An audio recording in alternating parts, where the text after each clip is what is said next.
giovane formazione, ma che nonostante ciò balla con tanto sentimento, con passione e amore.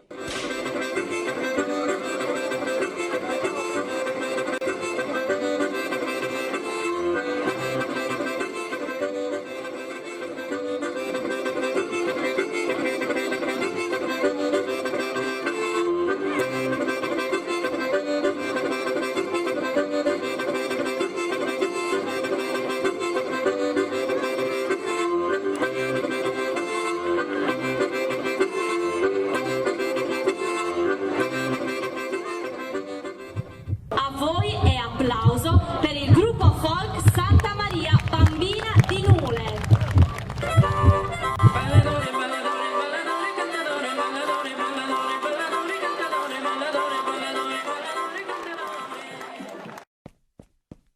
Sono nati nel 2013 e hanno fatto il loro esordio proprio il giorno della loro santa patrona. Arrivano da Nule e prendono proprio il